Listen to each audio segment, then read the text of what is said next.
Hi friend, this is the sixth lecture that we are attending. Here we are considering that different issues, that is different topics, that is chapters related of the random variables in the probability function. So already I have shared one book in that your Google Drive or find in my Google Classroom, that will giving that entire ideas of the central moment variance and entire distribution function and probability theory. You can see, you can study these books for the detail. Here I am just topically giving out, or just in a precise term I am just describing what is the fact of that. So today's our topic is variance of the central moment. Okay, so what is the variance? That is the central moment.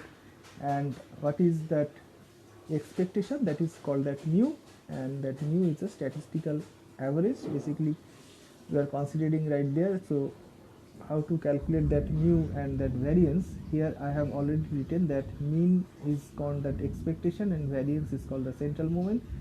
So normally PMF is considered, probability mass function is considered for that discrete random variables, and for continuous random variables that uh, probability density function is considered. Now in the case of variance and the central moment, you can see that it estimate the probability distribution about the mean. So it estimate the probability distribution about the mean. It means if something is already considered as a mean, it is just used to finding out the distribution function that is centered about that mean. So if you are taking mean as a basis of the center, so you can easily distribute that other values which is surrounded by that, or radiated by that distribution, or that particular value of the mean. So it can be expressed as that sigma x square equals to E of x minus mu x whole square. So what is E? That is the expectation. So what is the expectation? You can write it as x px. In this way, if you are writing this sigma of x square, so it is E of x minus mu x, that's whole square. So finally summation of x minus mu x square into p of x, it can be written as for the discrete random variables. Now if you are considering it for the continuous random variable, you can write it as sigma x square equals to minus infinity to plus infinity x minus mu x whole square f of x dx. Here f of x is already I have told, that is PDF, that is probability density function, and p of x equals to x, what I have told in the case of for the discrete random variables column, you can see. So that changes only. For the discrete case you should consider the PMF, for the continuous case you have to consider that PDF. Okay, and that remaining term will be the same. So the continuous random variables and the discrete random variables, the sigma value is just like the same. So by the use of the mean and the variance, we can easily understand and analyze the noise performance in a particular communication system. Now here the term has come which may be called as a covariance. So what is covariance? By the use of covariance, we can easily analyze the statistical mean of two random variables in communication system. So written as COV, COV means covariance. Covariance x comma y equals to expectation of x minus mu x and y minus mu y. So expectation of the product of two random variables and x and y. So therefore E of mu y, for the case of autocorrelation we should multiply them, and what is the result? That E of, if you are multiplying these two, it means I want to mean that if you are multiplying this product inside, so what will be getting? That xy, mu of xy, x of mu y, mu x mu y, in this way. So in the case of autocorrelation, that this term E of xy, here we can easily write that this two term is cancelled out. So therefore it is E of xy minus mu x mu y. This is, and therefore the autocorrelation can be expressed in this way. Now by the use of joint PDF we can write as f of xy here as small fxy of xy. So E of xy is what? Integration of minus infinity to plus infinity, double integration of f of xy dx dy. So this term is called that correlation of two random variables x and y if they are in the phase of continuous, but if they are not in the phase of continuous, in the discrete in nature, so that is the output there.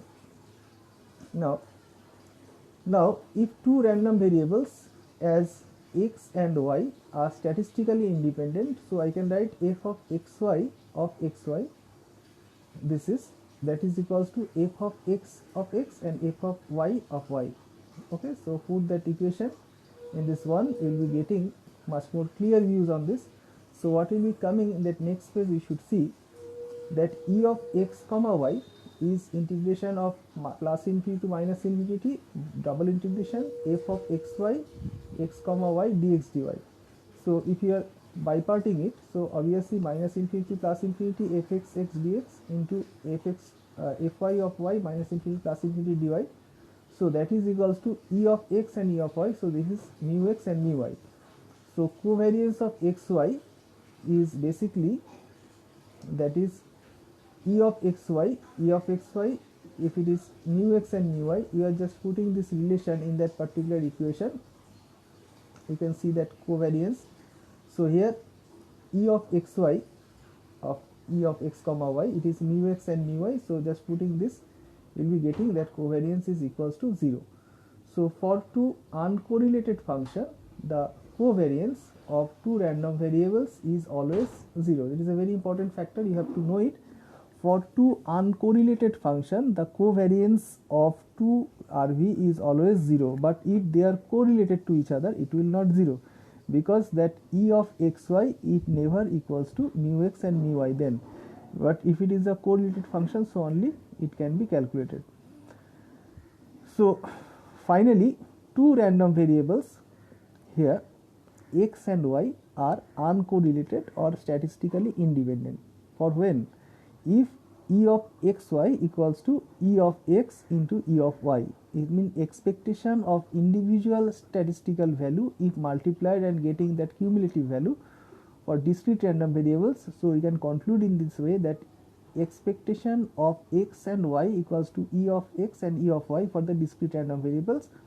For the continuous random variables, they can be classified as f of xy x comma y, that is fx into fy, and their product of the individual PDF.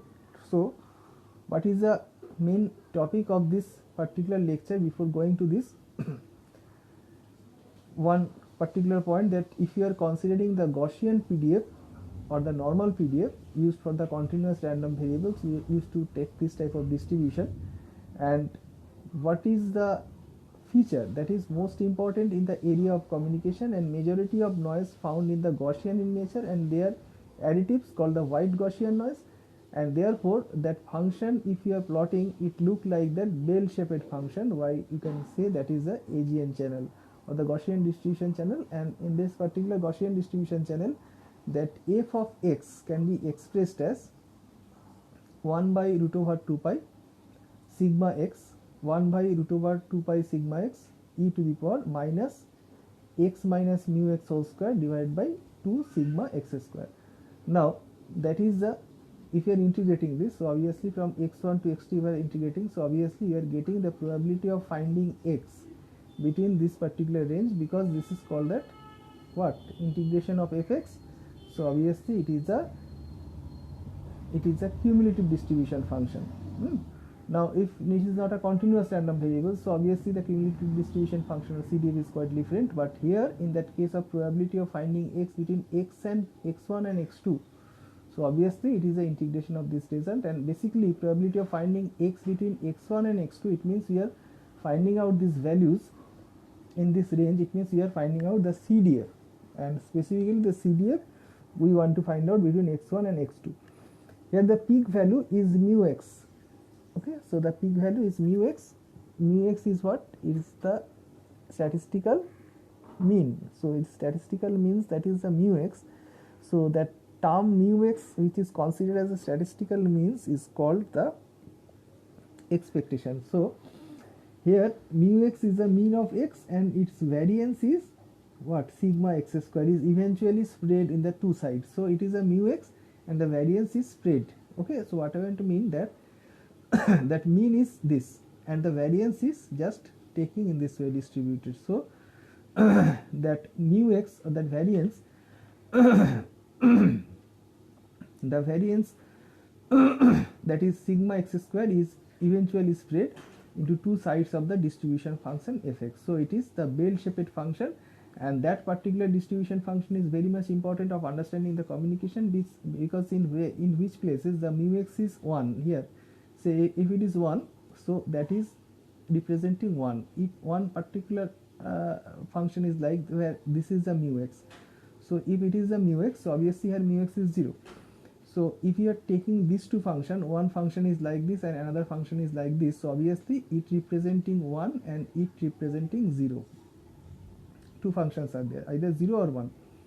So this 0 and 1 can be taken cumulatively, and these particular functions are contaminated with that noise. So generally the noise figure as taken in this way. So in a communication channel, when you are receiving 1 or 0, in general cases, in a statistical eyes, we should say that two Gaussian distribution is received, in which one Gaussian distribution having mu x equals to 0 and sigma equals to 1, and the second case mu x equals to 1, sigma equals to 1. In this way you are getting two Gaussian distribution function for 0 and 1 in a communication program. It may be in the case of receiver, maybe in the case of transmitter. So in that both case of detection and estimation theory, that function is very much important. So this all for this today's lecture. In the next lecture we will see what more we can do with that distribution function and that Gaussian distribution function, and more detail in that concept of AWGN, and somehow that calculation of ERFC is a special case of distribution function. See in my next lecture classes. So that's all for this today's class. And what is the summary of today's class? What we have discussed in today's class? First of all, we start discussing from this particular region, that here, that what is the covariance, and before that what is the variance of the central moment for the case of discrete random variables, for the case of continuous random variables, and what is the covariance that you have calculated, that so the covariance concept and the autocorrelation function we have already calculated, and finally use of the joint PDF, how can write that covariance and that function, it is clear. Now in that next part, if that functions are uncorrelated to each other, so the covariance of the two random variables is always 0. Already we have proved it. And finally, two random variables x and y is uncorrelated, so obviously we can write it is basically the product of these two. I mean, if you are having that expectation or that mean of this uncorrelated if, so the mean if multiplied for the case of discrete case, it will be giving that E of xy. For the continuous case, it will be giving that multiplication of two inner product of their individual PDF. So when you are dealing with that continuous random variables, we have to find out that inner product of that individual PDF for that case of joint PDF, and for the case of independent already I have discussed. And secondly, what is the Gaussian PDF, or it is called the normal PDF. So I have discussed what is the Gaussian function and how we have considered for 1 and 0 what is the different cases. So in the next lecture we will be focusing much more onto this, and this particular lecture will be the ending of the entire session. Thank you very much, and see you all early next in my next class.